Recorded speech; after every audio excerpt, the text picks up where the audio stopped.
please subscribe to help you and your motorcycle perform better.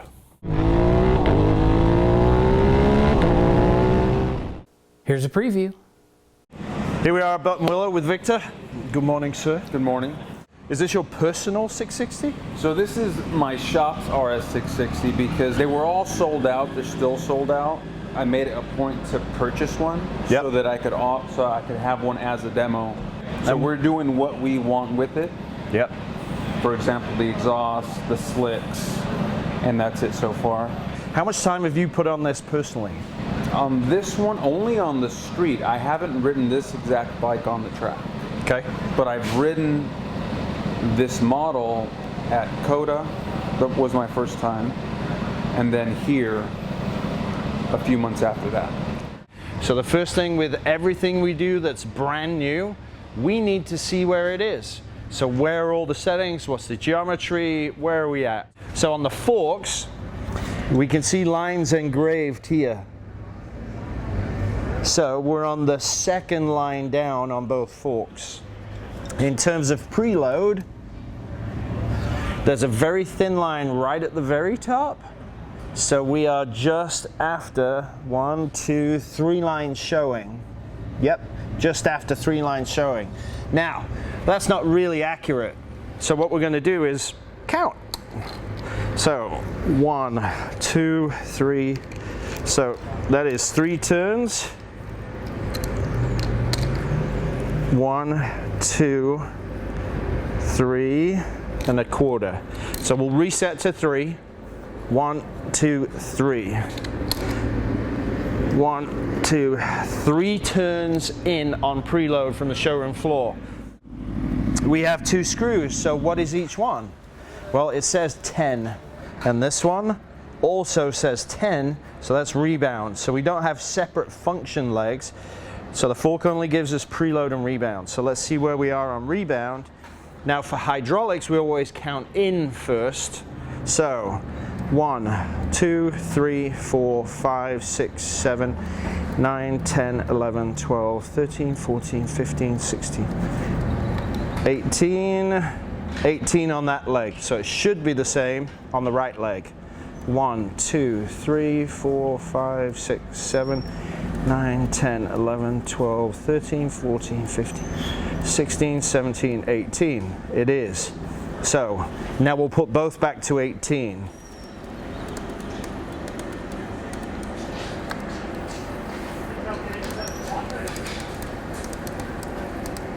Okay, let's move to the rear shock. So it's a direct bolt, swing arm to frame. What we've got to do now is count the number of threads. So 1, 2, 3, 4, 5 threads showing. 1, 2, 3, 4, 5. The 6 is right in. So that's where we're looking at for that. Now let's see if we have any static sag. Let's set it first. Pull it up. Not much. You can see the rear wheel move. It's marginal. It's a little tight on static sag, a little tight. The other part is there's allegedly a rebound adjuster. Well, it's not here. So it is right up in there. So to get to that, this panel has to come off because there is no access hole here for us to get a screwdriver in. Next thing is our rebound screw, which is hidden right there.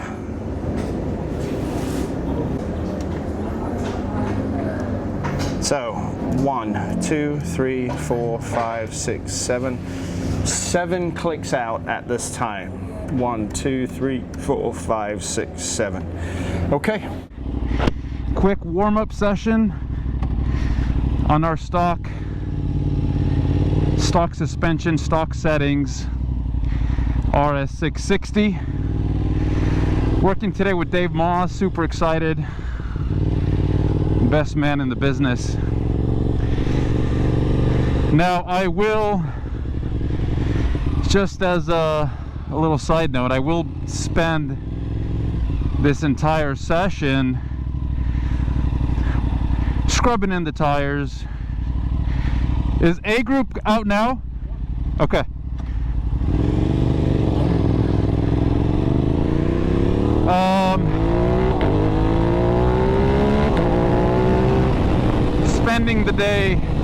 Spending this session just scrubbing in the tires, taking it easy, making sure the bike is working the way it should.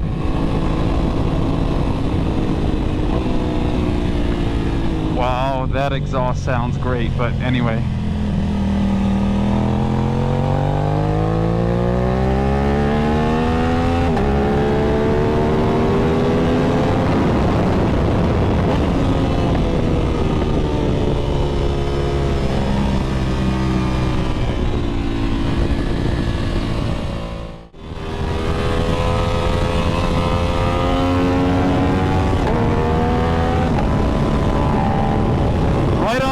I do feel it steers much heavier than with the stock tires.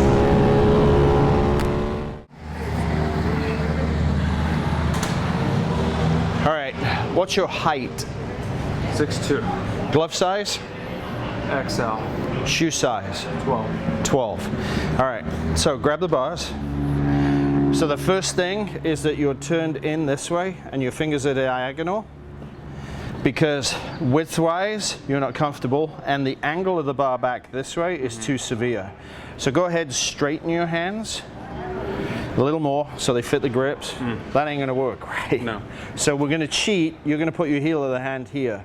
When you came in, you were on the edges of the grip. So as far as bar width goes, it's actually almost a little bit too narrow for you. The Tuono at 3 inches wider, at 29 inches, would be a much more comfortable bar for you. The other part of this angle, then the palm angle coming up and the finger angle going across, is that this is too High. Okay, so hold the grip. Go get it. Right. So stock setting, that is way too high, so you're constantly accelerating into a braking situation. So let's fix that. Yeah. And that's common, isn't it? On stock motorcycles. It's interesting. Yeah. Some are really high and some are actually all right. Your issue is that your stature with your spine length and arm length, your triangle's here. Somebody who's 5'4" is going to be there. Might work. So the issue is your spine, not necessarily your height. Okay, try that. So Steve, you still got that, and we are now hitting the fork here. So on that clocking angle, Yeah. our brake line is at 10 o'clock. So back at the shop, at your dealership, if you crack it and bring it to noon, you'll be able to finish that. So the whole point of today is, what have we got? What issues are we going to face and how do we correct it? So moving that brake line to 12 o'clock will allow you to then get the down angle you're looking for. This is what I'm looking for. Yeah, everything straight, not that. So if that's our limitation, we also have this gap. If we move it this way, can it give us more? So let's loosen it up completely. So now we got more. So I love that. I love it. I can already tell. just by simply doing that, we can give ourselves a little more room. You can see the original mark was there. So bringing that across now gives us what we need. So that's the first piece. Always tighten the top one first. So now just go ahead and lay your fingers out. So even though it's bent, well, just lay it normally how you would. That will be better for you at maximum reach because of your hand size, and your fingers are a lot longer than the back of your hand. So that's the wrong way, that's the right way. So that's your maximum adjustment. Because that elbow here is so close to you, you still have to do this. So you need a brake lever that comes straight to compensate for your hand. See how the elbow on the clutch is much closer to the control, whereas the elbow on the brake is towards the middle of the grip. So when you find a different lever, it needs to have the elbow here and kick out this way. So something similar visually to the clutch. Now, with that adjustment, we have a gap from the grip to the bar of 90 millimeters or 9 centimeters. Stock is 120. So if you don't have the right size hand, all you're going to be is a prehensile thumb trying to get your clutch every time. Now, is this up and down? So it doesn't matter. You need the clutch to get going, and then everything else is done for you. Okay, so hold that. So see how that fits your finger perfectly now? With that reach because of that elbow, and then the arm coming away. So much better, but hold the grip. Go get it. Can't. So we're still too high. Now, same thing applies. If we move it here, we can't move it because the perch is hitting the control unit. So it has to be away from it to get more angle. So at that point, our next form of obstruction is the tension blade for your clutch. So we can only go as far as that goes and give it a little daylight. Yeah, so like, I don't know, my background,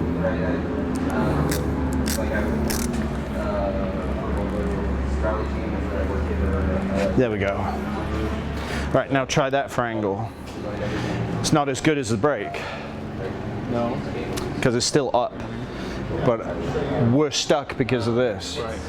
So now the question would become, we can't move this here. It doesn't work. This is in the way.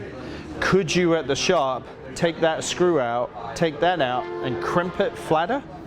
So the spring is more tension, and then get more angle. So there's a possibility of also having that bend this way, but this gap be smaller.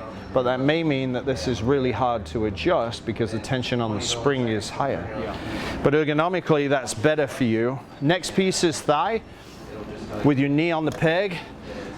That peg's technically too far back for you, because your heel is behind your hip, so your knee drops. So if you sit normally and just relax, the knee's down, right? So you have no leverage here until you get into the corner and your thigh comes up. So technically the rear set for your inseam, which is 34, is way off. So that rear set for you technically needs to come forward so we can put you there. Really? Okay. Then you, instead of flexing your ankle to get it where it needs to be, your ankle is in a very unnatural position. So you have a ton of stress here and here. Yeah. So if your next choice of upgrade is not the computer, it's going to be what do they offer for rear sets and repositioning. Foot under the shifter and pull up to the top of the stroke. So that's less than 90 degrees, so the shifter is too high. So at that point, it's on a swivel, it's at 3 o'clock, I'm going to drop it to 6. Okay, so we're going to move the shifter down. As you can see, it's elliptical, it's offset. So we're going to put it down at 6 o'clock from 3 o'clock. Now the interesting issue is with Victor's foot size, this may be good, but it may actually need to be further away because the gap that we have may still be too small, because if his heel isn't here, he's got no leverage. So the part there is, once this is maybe pushed all the way forward to be more comfortable, does the heel stop hit here? And if not, then this gap is way too short for his shoe size. So at that point, when rear sets are ordered, we know that this gap must be X. And in asking for the rear set, you can ask the manufacturer, is the shift tang extendable from this distance to this distance so I can make it work for me? So we'll see what we come back with this setting. 100 centimeters. Go ahead, dismount, Victor. So 12 millimeters of sag in the front, rider based, and 25 in the back. That's the way that I normally do it, like on our SVs. There we go. All right. So we want 1 turn less. 1, 2, 3, 4, 5, 6. So 12. We've gone 3, 4, 5, 6, 7, 8, 9, 10, 11, and 12. Okay, check for static. Yeah. So we're safe there. On the front, fork travel is great, but we have not marked mechanical bottom out yet. So let's see what we get on the next session.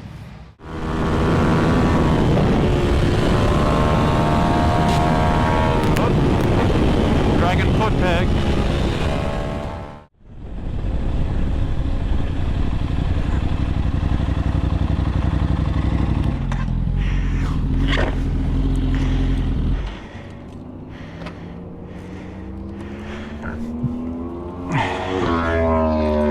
It feels more responsive. Okay guys, here is a quick overview of my rider settings. So let's start with this screen you see here. There are 2 basic rider modes on this bike with a total of 5 different maps. One mode is called road, the other one is race. If you see your speed kind of on display here large like this, then you are in the road rider mode. If you see your lap time prominent in the middle, then you're in race. So let's go back to the road mode. First I want to show you how to change your map. So the map button on the right clip-on, if you tap it, you will toggle between your 3 different maps available in this road mode. You have commute, dynamic, and individual. Now, if you want to know what those maps mean, hold the map button down and you'll be taken to this screen which describes each map in detail. At the very top you see commute, Aprilia engine map or mapping. What that really means is throttle response. The higher the number, the less aggressive the throttle response. Next one is engine braking. The higher the number, the more engine braking. These 2 are from 1 to 3. Aprilia traction control. This is from off to 8. Next one is wheelie control. The next one is ABS. Now, the first 2 are not customizable. Those are preset by Aprilia.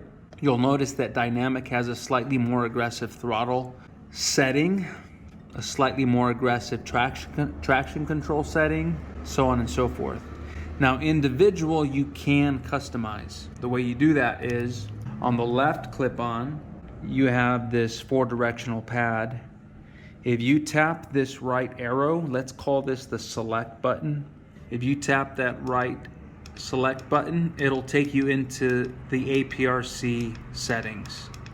Careful not to hit this button because that left button doesn't move that selector to the left. It would kick you out of this screen. Just press the up or down arrow to change these settings, these Aprc levels.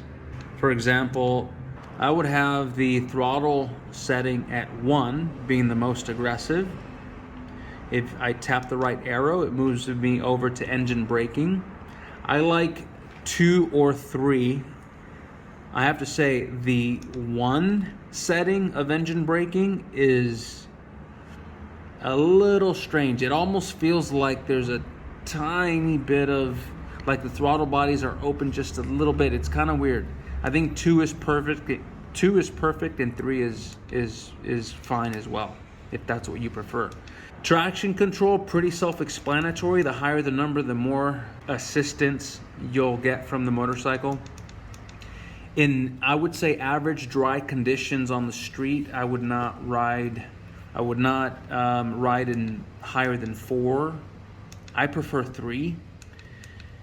If it's a cold morning, maybe a little damp, I would move it up to 5, maybe 6, but that's still a bit high. If you're riding in pouring rain, definitely 8. Normal street use, decent conditions, 3. Wheelie Control, I would leave this on for street use. ABS, let me tell you guys, ABS 1 still tends to lock up the rear. ABS 3 doesn't stop the bike fast enough. ABS 2 is absolutely perfect. You don't have to do anything else to set these settings. All you have to do is press this back button and it'll kick you back to your home screen. Back to the map button. If you tap that map button, it'll quickly toggle from one map to the next. I have a feeling most people will ride an individual once you understand what the settings are or what the levels are.